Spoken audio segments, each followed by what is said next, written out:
Welcome back to Waterpark Rangers Let's Play Kingdom Hearts. In the last episode, we entered the world terminus of End of the World and started revisiting worlds that we've been through before. Now we're fighting racist stereotypes. It's true. What, you think because they live in a desert they wear turbans and have swords? And of course they're bandits. There's nobody in the town but bandits, a sultan, and that one merchant who's like, oh please give me your money or I'll starve. Because wherever you go, money talks. Oh, that one guy in Traverse Town. Who you know?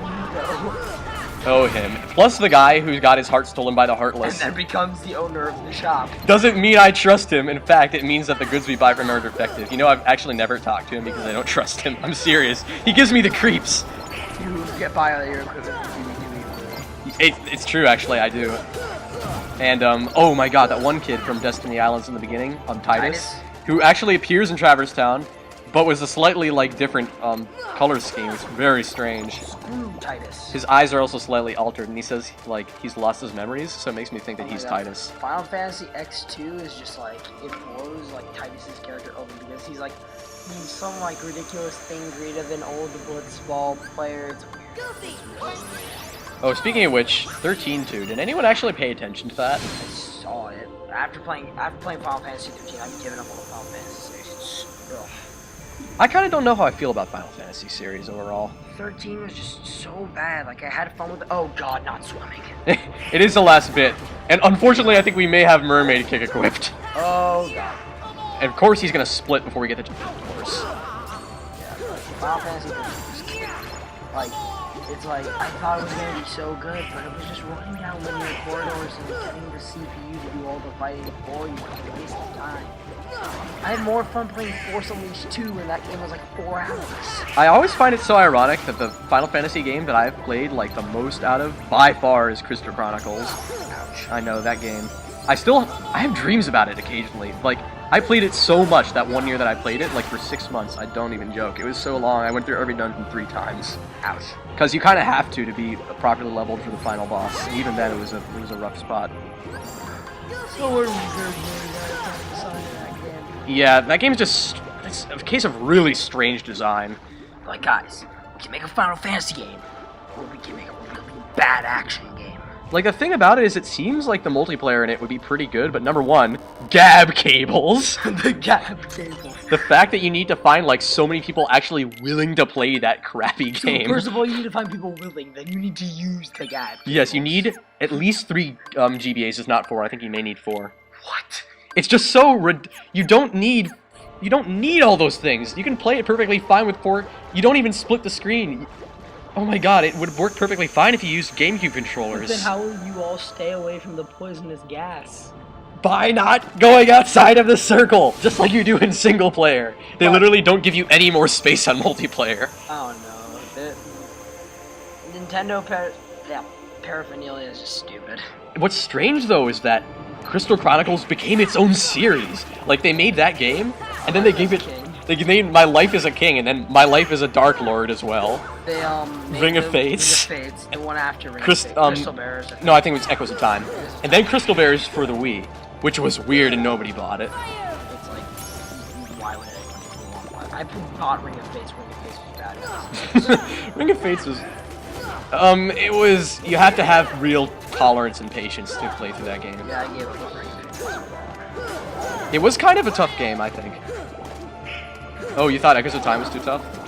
Actually, the one thing I loved about Ring of Fates is that you could always, basically, whenever you got stuck and you couldn't jump over the ledge, you could always just stat magic orbs on top of each other and jump on top of them. Right, I remember that. That was a weird system. Just pick the magic orbs back up and move along. It was a strangely designed game, and then didn't it have voice acting too? Yeah, that was really good.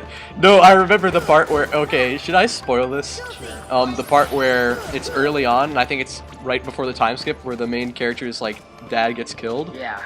That was shocking. The fact that was in the game. It was kind of weird how that was there. It was shocking how bad that game was. Admittedly, that was... Yeah, you were probably... No, I was fine at it. The game was just bad. I didn't... It wasn't that great a game, but I wouldn't call it bad. I could play and beat bosses in the game. It's just I didn't have fun doing it. So this leaves just, I think, what, one more world? Neverland, probably. Neverland and I think Hollow Bastion. Right, that must be the green fire up ahead. Fireballs, yum. Fireballs, yum! Coney Island Disco Palace! Oh my god. How they throw out the Coney Island Disco Palace and nobody like pays attention. Like, why would, first of all, why would King Koopa even be on Coney Island? Second of all, why isn't Coney on Coney Island? Third of all, why, when you want to build a secret lair, do you build a disco palace? That was really weird. Did you see? There was no door there, then we walked through and a door appeared behind us. And of course, solving did. Yeah, they got locked out, and there it goes. Sucks to be them. End of the world being weird as usual. Oh no, it's a trap! Oh no, it's a trap. Damn. I know that there are a lot of games that like to recall other levels you've been through before, but Kingdom Hearts does it in a certain way where it's really strange. Like, I recall there actually being a lot of load times around Agrabah and Neverland's the ship here, but the end of the world versions of them don't have any load times between the rooms. You just go from room to room. I think because they cut out a lot of it. Huh. Well, maybe so. Maybe some of the treasure chests and stuff are gone. Actually, the thing that baffles me, that makes me think Agrabah didn't need loading times, is the fact when you fight Pot Centipede, the fight takes goes around the entirety of Agrabah. So there should be no reason for load times in Agrabah.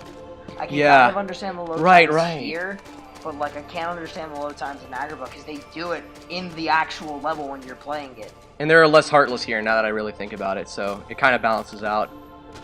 Like, I can understand why there are loading times here, but like a little bit anyway. But it's like this for Agrabah to me, it just makes no sense. All these like little hacked in bits and pieces of levels that are kind of meshed together with strange entry points and weird blockades. Oh, I think I figured out the name for that crystal place that we were at before this. I think it's called the Great Maw. Oh, you might be right about that. No, wait, that's in Kingdom Hearts 2. Crystal Crevasse, Giant Crevasse. Something. Let's not even bother. It's something generic sounding. Oh yeah, anyway, this is reminding me of Majora's Mask, because it's like towards the end of the game, suddenly a green field. 100-acre woods. Which is not any less ominous. It'd be so weird if like the sky just turned black. Well, that would be Hollow Bastion. Yes, now there's Hollow Bastion. Okay, so I'd forgotten that there was actually that. There's the Fire of War.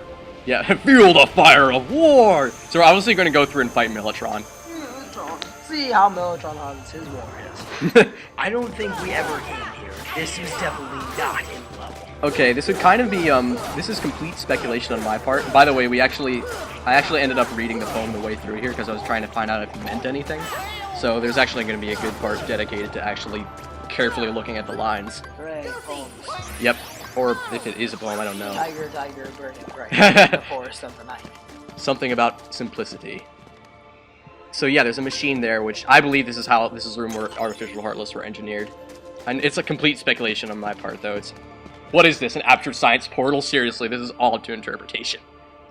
So now we're going to check the little diagram or whatever in the center. It's that machine there, that's the thing that I think made it Heartless. That looks like the place where the keyhole is if you look at it really closely, but just in like a not messed up heart shape.